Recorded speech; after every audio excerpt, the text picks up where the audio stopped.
Today we celebrate the moment you truly have waited for, and that is to celebrate 30 years of memories. Yes? And if you take today's date and flip it around to 13. Yeah, there they are.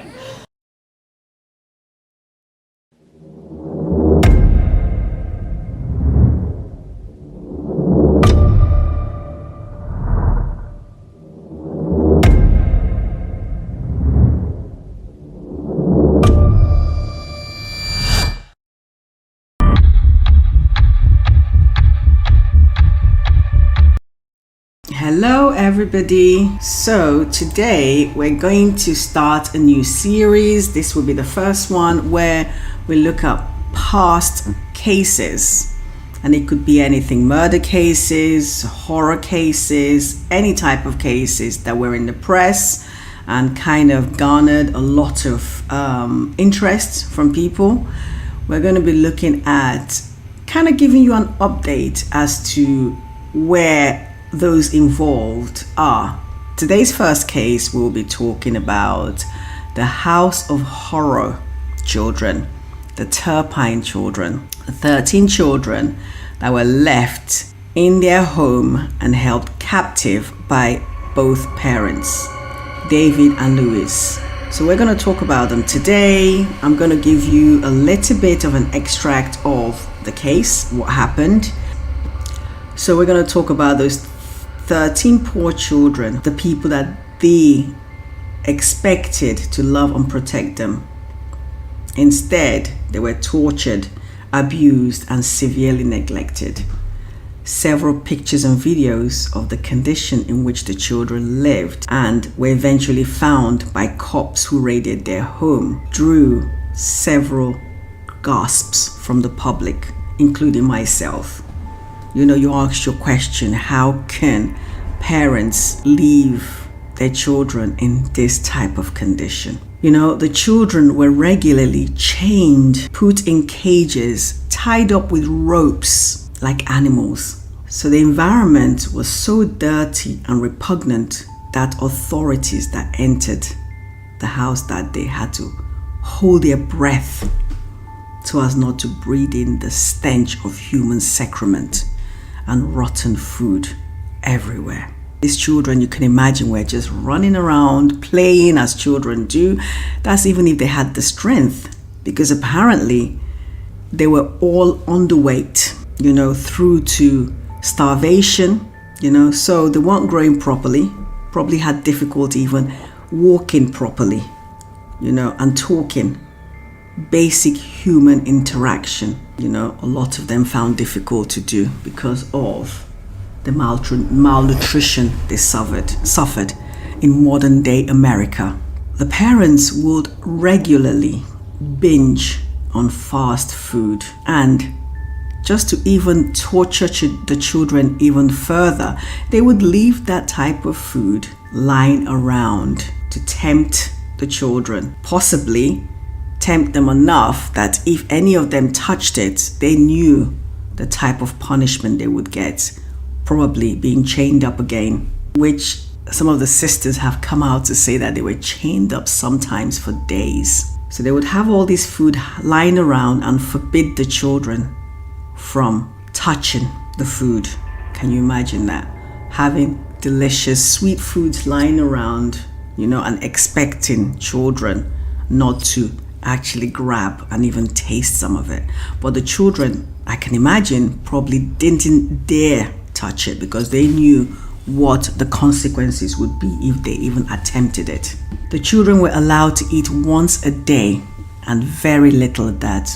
One of the children, Jordan, even recounted that there was such little food that she would sometimes have to decide whether to eat mustard or ketchup or ice. Most days, those children only ate peanut butter sandwiches or chips. And actually, those were even good days. That's even if they had the chance to get that.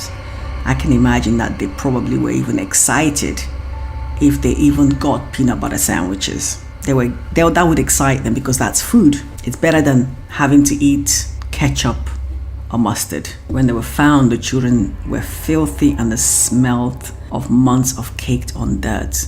And sometimes before they were actually even stopped from going to school, they would actually go into school without having had a wash for months. Their skeletal bodies revealed months of starvation and malnutrition from being denied food regularly.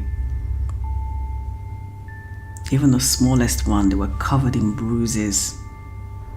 Their bodies were burnt regularly. Authorities found fresh scars, and obviously healed scars from years of suffering this type of abuse. Their father, David, would use belts and sticks to whip them. They even recalled that their mother would just get angry for no reason. They would have to walk on eggshells around the house because you did not know how she would react to you actually just asking her a simple question. Can you imagine not even being able to speak to your mother or your father? And then you live in the same house of them. You don't have any way of actually even going out to speak to anybody because you were held as a prisoner in your own home. Fortunately, 17-year-old Jordan managed to escape on January 14th, 2018. No. I just went away from home because I lived in a family of 15, okay? Can you hear me? And we have abusive parents. Did you hear that? Okay, how did they abuse you? Okay. They hit us, they throw us across, they like to throw us across the room. They pull our hair, they yank out our hair. I have my two little sisters right now are chained up. Okay, how old are you? I'm 17. She called the police to report the abuse, which led to the arrest, conviction, and imprisonment of their parents. Even a collection a collection of donation was set up for them, which raised an amount of up to $600,000. And this money was meant to be for the children, well-being. Like if they needed anything, maybe an apartment or, clothes or any necessities, this was meant to be for them. But it was revealed that the children did not even get a lot of the things that they asked for, which beggars belief, and also asked the question, if the money is for the children, why can't they get some of the things that they want? Some of the children even reported suffering physical and sexual abuse in foster homes that were supposed to protect them. So it seemed that somehow the money had disappeared or had gone down significantly. Nobody's able to account for what happened to that money again. But there is some good news. The children are now in better homes, the younger ones, foster parents that are positive and hopefully, looking out for them, for their best interest, rather than looking out for their own best interest. Not much to say about some of the older ones, apart from Jordan, who is now a successful TikTok star with almost 500,000 followers.